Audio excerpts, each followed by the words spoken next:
لوگ آ رہے ہیں جا رہے ہیں، اب آپ ان کی طرف توجہ نہیں کرتے، اور کبھی کبھی آپ کی توجہ ہٹ جاتی ہے تو آپ زیادہ سے زیادہ کیا کرتے ہیں؟ آپ نے نظر اٹھا کر دیکھا کہ کون آیا ہے، اس کے بعد دوبارہ تلاوت کی طرف متوجہ ہو گئے۔ یہی کام آپ نے خیالات کے ساتھ کرنا ہے۔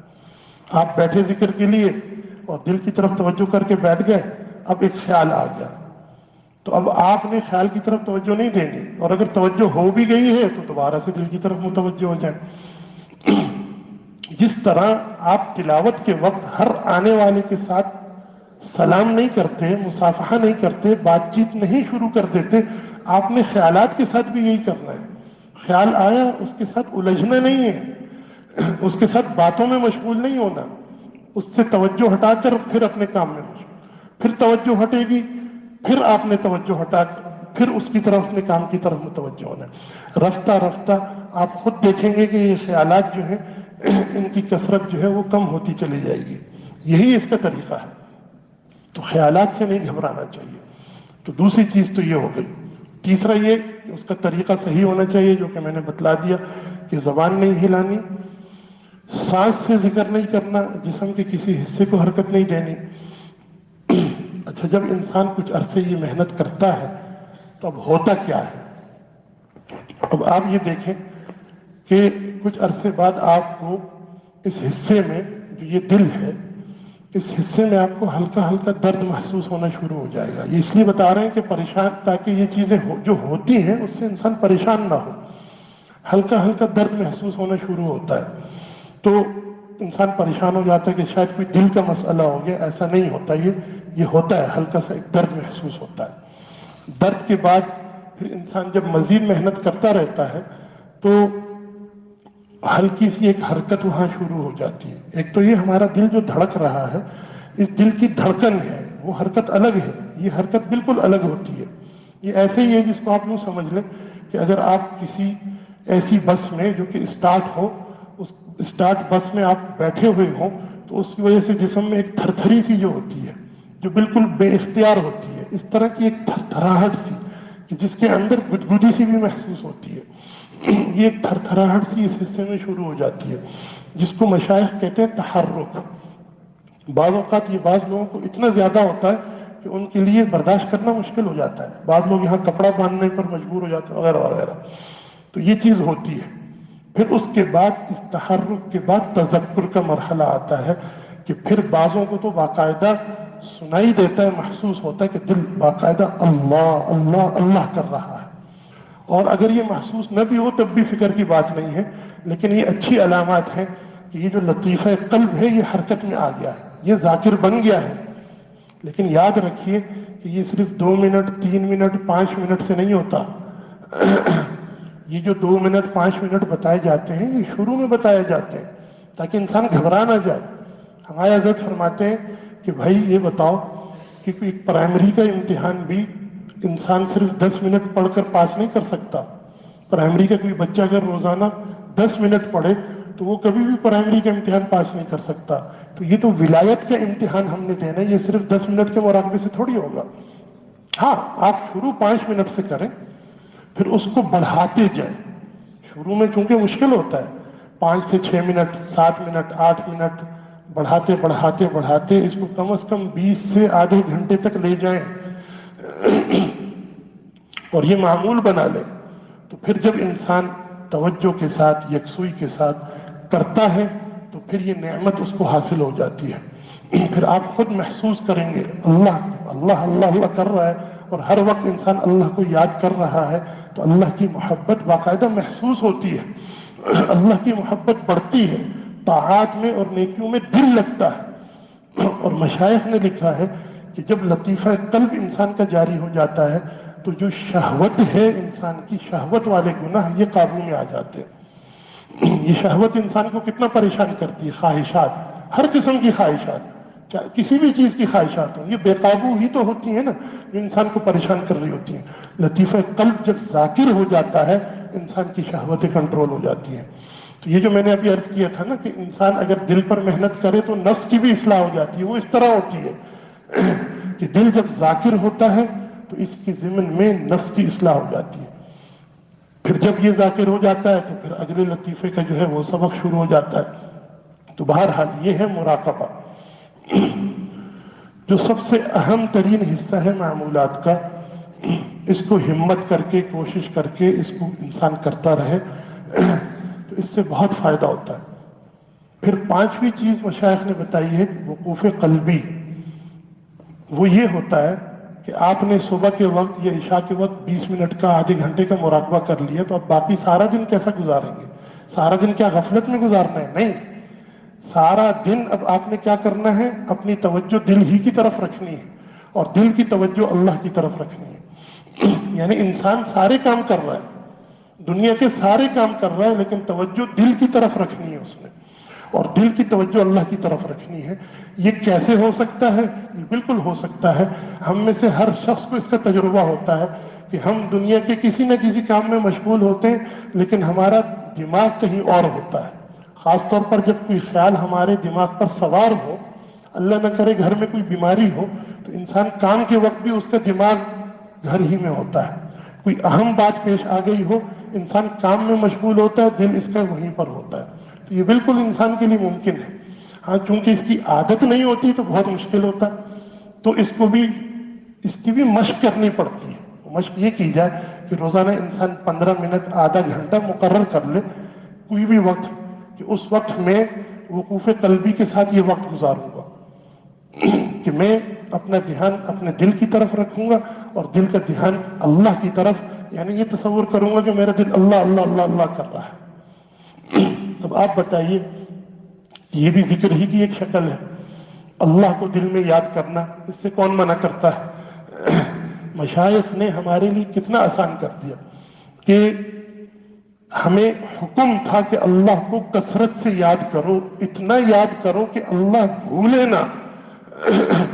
مشائخ نے اس کا آسان طریقہ بتا دیا کہ اس طرح تم اپنے دل پر محنت کر لو، وقوف قلبی کے ساتھ رہنے کی مشق کر لو. اذکر اللہ ذکرن کثیرا پر عمل ہو جائے گا، پھر اللہ تعالیٰ کبھی بھولیں گے نہیں. تو یہ پانچویں چیز ہے وقوف قلبی. تین چیزیں تو شروع میں استغفار، درود شریف اور تلاوت، یہ تو ہر ایک نے کرنی ہے. پھر ہے مراقبہ، مراقبے کا طریقہ بتلایا، وقوف قلبی، یہ دو چیزیں ہو گئی. اور چھٹی چیز ہے رابطہ شیخ، کہ جس کے ساتھ بھی، جس کی رہنمائی میں یہ محنت کی جا رہی ہے، ہر ایک کا کسی نہ کسی کے ساتھ کوئی تعلق ہوگا، اس کے ساتھ انسان رابطے میں رہے، اپنے حال احوال بتلاتا رہے. حال احوال میں کیا بتانا ہوتا ہے؟ یہی بتانا ہوتا ہے کہ معمولات ہو رہے نہیں ہو رہے، ہو رہے تب بھی بتائے، نہیں ہو رہے تب بھی بتائے. یہ اور بھی کوئی اس سے متعلق کوئی چیز ہو وہ بتا دے. صرف بتا دینا بھی کافی ہے، آگے سے اگر کوئی اس حوالے سے کوئی ہدایت اور رہنمائی مل جاتی ہے تو اس پر انسان عمل کر لے. تو یہ 6 چیزیں انسان کر لے تو، اور پابندی سے کرتا رہے، تو یہ لاکھوں کروڑوں انسان کا تجربہ ہے کہ انسان کی زندگی میں تبدیلی آتی ہے. اور یہ یاد رکھیے کہ یہ اللہ کا بنایا ہوا نظام ہے کہ جو انسان کے اندر تبدیلی آتی ہے یہ تدریجاً آتی ہے. اس لیے مشائخ نے لکھا ہے کہ جلد بازی نہیں کرنی چاہیے. حضرت تھانوی نے جلد بازی کو موانع میں سے لکھا ہے کہ ذکر انسان سلوک کی محنت کرتا ہے تو اگر جلد بازی کر جاتا ہے نا کہ کیوں اس کے اثرات ظاہر نہیں ہو رہے، اتنی محنت بھی کر رہا ہوں، کہا کہ یہی چیز رکاوٹ بن جاتی ہے.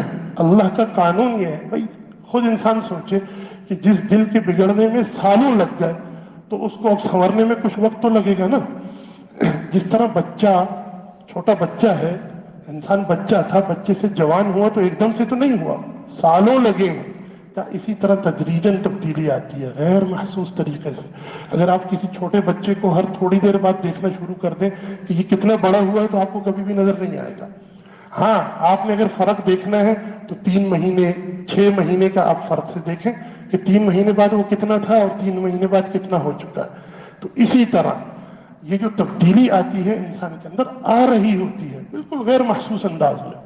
لیکن اگر آپ اس کو دیکھنا چاہتے ہیں تو کچھ وقت کے بعد آپ دیکھیں، آپ کو یقیناً اپنے اندر تبدیلی محسوس ہوگی، بشرطے کہ معمولات کی پابندی ہو رہی ہو. ہاں، اگر معمولات کی پابندی ہی نہیں ہو رہی، اس میں اگر کوئی کمی کوتاہی ہو رہی ہے اور پھر کوئی انسان یہ کہتا ہے تو پھر اس کے بارے میں کیا کہا جا سکتا ہے. اس لیے یہ معمولات بتلائے جاتے ہیں، ان معمولات کی خوب اچھے طریقے سے پابندی کرنی چاہیے۔ اللہ رب العزت ہمیں عمل کی توفیق عطا